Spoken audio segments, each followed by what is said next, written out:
Stephen, you've got the man himself, Ryan Kent, sitting beside you. How pleased are you to get him in? Yeah, very pleased. I don't think it's any secret how hard we tried and how long we tried for to get him in. We would have took a loan, of course we would have, but to have him on a permanent deal and for him to find a home, I'm delighted. I know the fans are delighted and everyone connected to the club to have him here, not just for a short time but for 4 years. I think it's fantastic for everyone. Does it send out a message or is it a sign of intent? I don't know. I think that's for you guys to write about. For me, my job is to try and make this team and this squad as strong as I can. And I think if you look on the evidence of the previous 12 months, what he delivered here, how exciting he was to watch, and in all kinds of different games, it was a no-brainer for me to try as hard as I can. I also must mention, how helpful Liverpool were. We pestered them for a long time for a loan, and then at the very end, we done business together. So I think they need a special mention. So when you look at what Ryan did last season, as you mentioned, do you see him just slotting right back in and doing that again, or do you think about changing his role in any way? I think he'll have to work hard to get in the team, like always. But I think this was an easy one for me for many reasons, because every supporter I bumped into, all the way through the transfer window, everyone connected to the club, the players in the dressing room. What's happening with Ryan Kent? Where's Kenty? What's happening with Ryan Kent? So the decision was already made for me in many ways. It was all about getting the best deal for the club and the best deal for Liverpool, and getting Ryan back where he wanted to be. He's been at Liverpool for a long time. He's been out on many loans, but now he's found a place where he can settle and try and find his best form for a long period of time, and that's what I'm looking forward to seeing. Yeah, I know you were saying that it's maybe for us to decide if it's a sign of intent or not, but in terms of the message, the fact that Ryan wanted to come back, does that hearten you? The fact that he might have had other options, but he wants to be here? Yeah, of course. Look, we want to try and make this team and squad competitive, and I'm in a rush to do that. I think you can see since I've come in, we've changed the team, the squad, the personnel, virtually across the board. So I think that shows intent in itself. But I think the board going out and spending this amount of money on Ryan shows how much we rate the player and how much we wanted to get the player through the door. Now it's over to Ryan to go and show everyone what he's capable of on a consistent basis. I'm very confident that can happen because I know the player's happy, and he was happy last year, and I think he performed. I think it's the best form I've ever seen him play, and I think it's there to be built on now, so I'm really looking forward to that. What does it say about the fact that on the day of the transfer window the club can go out and make Ryan Rangers' second most expensive player? What does that say about the ambition of this club and the vision that the board entrusts in you to take it forward? Yeah, I think the club are very ambitious. They want to get back to the top. There's no getting away from that. I think the timing of it, it was just the way it was. For me, I think obviously qualifying for Europe for the second year on the spin certainly helped in terms of the board's decision. But of course, this club will never lack ambition. It wants to get back to the top as quick as it can. Did that the signing of Ryan on the last day of the transfer window take it from a good transfer window to a brilliant transfer window? Yes. I think I made no secret to the fact that I kept the number 14 shirt back for a reason, and I'd done everything I could, and I was prepared to wait till the last minute, to the death of the transfer window. There was days and times where I thought it weren't going to happen, but thankfully we got it done in time, and the past.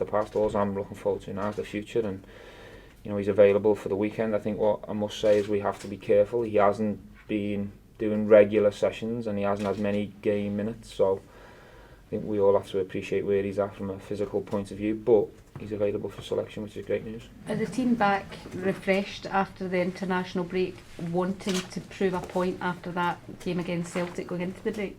Yeah, I think we all want to get back to winning ways. I think from a mental point of view, everyone's ready to bounce back. Of course, there's people at different stages. Some have been away and played 2 internationals, some have travelled a lot, some have stayed behind and worked very hard and are very fresh and ready to go. But I think all of us understand the setback and where we was 10 days ago. And that's the reason why I'm really looking forward to kick off on Saturday at 3 o'clock, because in football, you get a chance to bounce back from a disappointment, and that's what we want to do. Does it hurt watching that, knowing that some of the players out there in that game just didn't perform to the levels that you know they are capable of? I think it's more frustration. I know what these players can do individually and collectively. I know some of the performances, some of the top performances they've already delivered. 3 days before it, they were absolutely magnificent. Maybe that took a little bit out, who knows? But there's no getting away from it. We have to accept that. We have to be responsible. We took the criticism on the chin, and we own up to that. All we can do now is move forward and try and recover from that, and that starts at Livingston. 3 points is always the perfect tonic after a big defeat. Is that something you're going to have to work on in the games going forward, because you are going to have these midweek European games followed up by the league games? Yeah, and it's the reason why again we wanted another player through the door. Thankfully that player happened to be Ryan Kent, who makes this squad an awful lot stronger. So I'm happy with the schedule that we're going to be facing. We're used to it. We've done it now for 14 months, or the majority of 14 months. So the players are aware that they're going to have to recover fast. And I think the players are really disappointed in their showing in the Old Firm. Sometimes in football you can max out and play really well and get beaten. Sometimes you have to hold your hand up, but it's even more frustration when you're having it the levels that you're capable of. Stephen, some of your players have had a chance obviously to bounce back. Joe Rebo had a good international break as well. How much would that have done for his confidence to go out there? Yeah, I just spoke to Joe. He was on a recovery day today. He's in a fantastic place, smiling away. Congratulations to him. His first game he manages to get a goal, and he was rewarded for his form as a Rangers player. It was his first call up, so it shows you that he's at the right place and he's playing football at the right level. European football, playing in old firms. At last he's being recognised as an international player now. He's rewarded with his first game and gets his first goal, so he should be in a great place. There's a lot of talk about his move and people saying he should have gone there, should have stayed where he was. Joe Rebo's in the right place, trust me. That helps show that when the guy comes up here for a couple of months and gets that international chance, that it is a great platform. They must have started watching him since he was playing at Rangers. They must be happy with him playing in Europa League games and playing in front of 51,000. The people who select now for the Nigerian national team know now that he can play in big football games.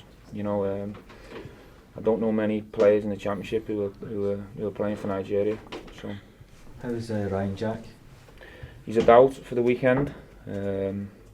Unfortunately, he was asked to do an 11k session 2 days after an Old Firm, which made his knee flare up. So we've had to manage him. He's had to have a couple of procedures since. He done a light session with the physio today, and we're hoping to get him into training for tomorrow. Is that frustrating, Stephen? Is that something that the Scottish FA maybe should add better communication I think with it's Rangers? I think it's just careless. In what way? Was there no You communication? should never ever do 11k 2 days after playing 90 minutes. That's the education I've had. Did they not have known better? Did Sorry? the SFA not have known better? I don't know. Have you had any communication with them since? No. Oh no, my fitness coach has, yeah. Is that a shame for Ryan, because he had been doing well to get back into the international squad? It is a shame because he's missed the last 5-6 training sessions. So we have to build his fitness back up now. Is it a serious? I mean, obviously out for the weekend. Is it something that could flare up again? Is it? No, Ryan's got a knee issue that he manages, and he has done for a long time. The SFA are aware of that. Fitness coach is aware of that. I think everyone in Scotland watched the Old Firm, seeing Ryan play 90 minutes, and then 48 hours after he'd done a double session. Ryan, how good is it to be back? Good feeling. Something that's been, in the pipeline since the beginning of the transfer window. It's been quite long, been quite overwhelming with the support I've had from all the Rangers fans, and I'm just delighted to be back. Was there a worry that it wasn't going to happen when it went to the wire? There's probably a slight concerns along the way when I thought this might not happen, and you may have to plan for something else. But I always had a feeling that it may go to the last day of the window, and that's what happened. So You seem to have other options as well. What was it about Rangers that made you want to come here and play your football? So I'm in a very privileged position in life to be playing football, which is many kids' dreams. And I think it's naive to not enjoy that position in life, and I'm fortunate for that position in life. So for once in my life to be feeling at home somewhere, to actually be enjoying my football, I want that feeling for the rest of my career, and I felt that for the first time when I came here. What was it about Rangers then and the manager that gets the best out of you, or got the best out of you last season? I just think everything. The manager believes in me. The coaching staff, Mick Beale had me as a kid at Liverpool. He got the best out of me then, and that's when I really started to flourish as a young kid coming through Liverpool. Obviously the fans, to get the best out of you. So, just everything as a collective at this football club, I think gets the best out of me and my football. How tough was it when you were at Liverpool and it seems as if your future was sort of stagnating and you didn't know where you were going to go? How tough was that for you when your future was so uncertain? Very tough. I had to stay mentally strong. When you're told you can do one thing and then you're lied to and it doesn't happen, that's quite hard to take. I just had to keep myself fit, train on my own, make sure I keep my fitness levels up, and I was waiting for a moment like this to arrive.